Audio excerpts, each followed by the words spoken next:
Hello everyone, this is English Tutor Hub official channel and welcome back to our English lesson where learning English feels like art. And today, let's learn how to use reported speech correctly in professional English. Tagalog Conversations Explained. Let's dive in. Introduction. Have you ever needed to tell someone what another person said?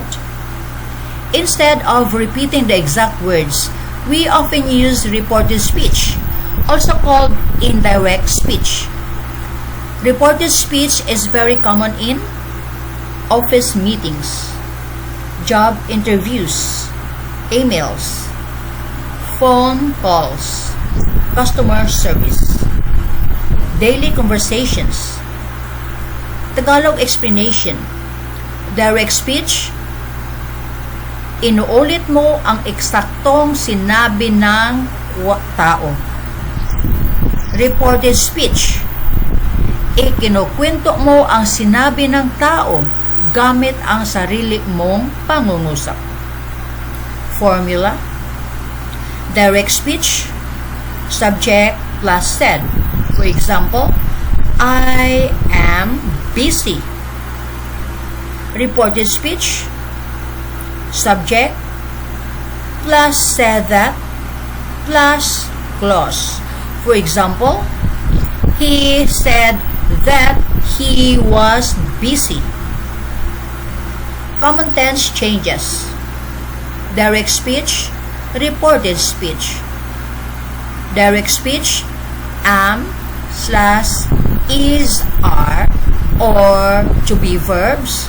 Reported speech becomes was and were. Do / does. Reported speech becomes did. Have / has. Reported speech becomes had. Will. Reported speech would. Can. Reported speech could. May. Reported speech might. Example sentences. 1. Direct. I will finish the report. I will finish the report. Reported. She said that she would finish the report. Tagalog. Sinabi niyang tatapusin niya ang report.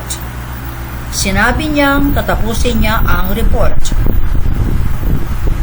Number 2. Direct. I am working today. I am working today. Reported. He said he was working that day. He said he was working that day. Tagalog. Sinabi niyang nagtatrabaho siya noong araw na iyon. Sinabi niyang nagtatrabaho siya noong araw na iyon. Number 3. Direct. We have completed the project. We have completed the project. Reported. They said they had completed the project. They said they had completed the project. Tagalog. Sinabi nilang natapos na nila ang proyekto. Sinabi nilang natapos na nila ang proyekto. 4. Direct. I can help you. I can help you. Reported. She said she could help me. She said she could help me. Tagalog. Sinabi niyang matutulungan niya ako. Sinabi niyang matutulungan niya ako. 5. Direct. My meeting starts at 9. My meeting starts at 9. Reported. He said that his meeting started at 9. He said that his meeting started at 9. Tagalog. Sinabi niyang magsisimula ang meeting niya ng alas 9. Sinabi niyang magsisimula ang meeting niya ng alas 9. Professional Conversation 1. Office Manager. I need the report before lunch. Employee. The manager said that he needed the report before lunch. Tagalog. Sinabi ng manager na kailangan niya ang report bago magtanghalian. Professional Conversation 2. Supervisor. You did a great job. Employee. The supervisor said that I had done a great job. Tagalog. Sinabi ng supervisor na maganda ang ginawa kong trabaho. Professional Conversation 3. Customer. I cannot log into my account. Support agent. The customer said that he couldn't log into his account. Tagalog. Sinabi ng customer na hindi siya makapag-login sa kanyang account. Workplace dialogue. Direct conversation. Anna. I'll email the client today. Mark. Great. Later. Boss, what did Anna say? Mark. She said that she would email the client that day. English-Tagalog dialogue. Teacher, what did your manager say? Employee, he said that our meeting was moved to Monday. Tagalog, sinabi niyang inilipat sa Lunes ang meeting namin. Teacher, did he explain why? Employee, yes, he said that the client requested a new schedule. Tagalog, oo, sinabi niyang humiling ang kliyente ng bagong schedule. Common mistakes. This is wrong. She said she will come. And this is correct. She said she would come. Wrong. He said he is busy. Correct. He said he was busy.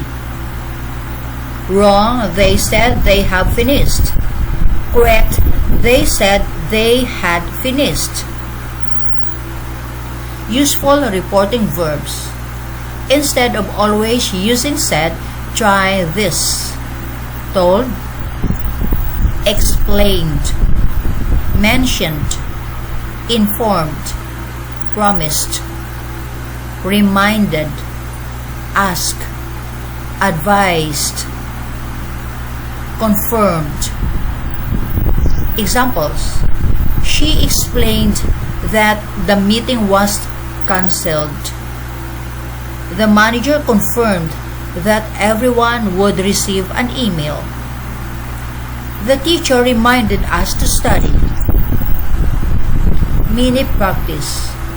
Change this into reported speech. 1. Direct.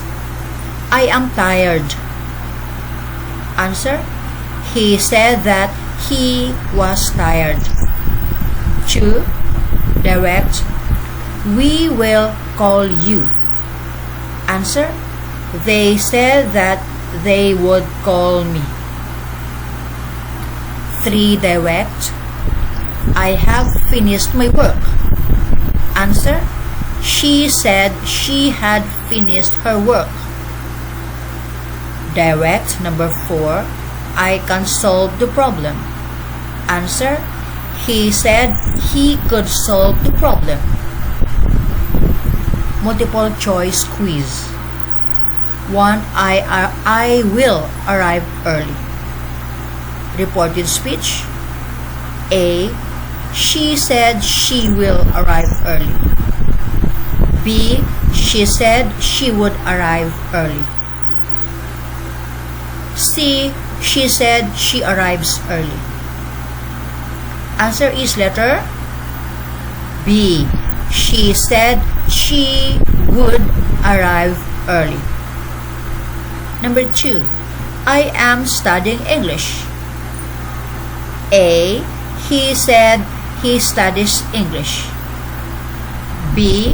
He said he was studying English. C. He said he is studying English. Answer is letter B. He said he was studying English. Number 3. They have finished. A. They said they had finished. B. They said they have finished. C. They said they finished yesterday. Answer is letter A. They said they had finished. 4. I can help. A. She said she could help. B. She said she can help. C. She said she helps. Answer is letter A. She said she could help. 5. I need more time. A. He said he needs more time. B. He said he needed more time. C. He said he need more time. Answer is letter B. He said he needed more time. Speaking practice. Practice reporting these statements.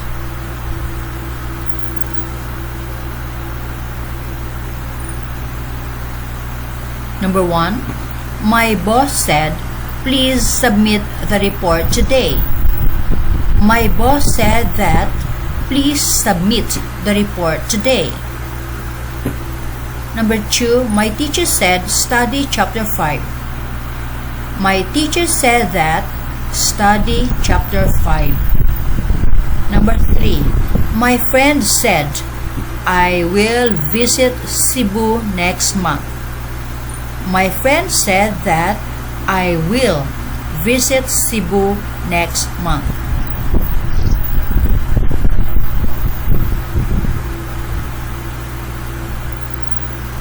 Number 4. The customer said, I cannot open the file.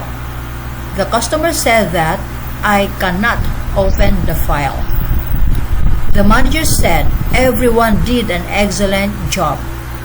The manager said that everyone did an excellent job. Vocabulary. Report, ulat. Meeting, pulong. Client, kliyente. Manager, manager. Supervisor, supervisor. Schedule, schedule. Confirm, kumpirmahin. Explain, ipaliwanag. Remind, paalalahanan. Professional, professional. Lesson summary. Remember these key points. Use reported speech to tell others what someone said without repeating the exact words. Backshift the tense when reporting past statements. Example: will, would, /is, was. Reporting verbs such as said, told, explained, confirmed, and asked make your English sound more natural and professional. Reported speech is widely used in workplaces, meetings, interviews, customer service, and everyday conversations. Practice regularly to become more confident and fluent. This video answers about how to use reported speech correctly in professional English. Tagalog Conversations Explained. Thank you for watching English Tutor Hub official channel. See you next time. Please like, subscribe, and keep learning English every day. Bye!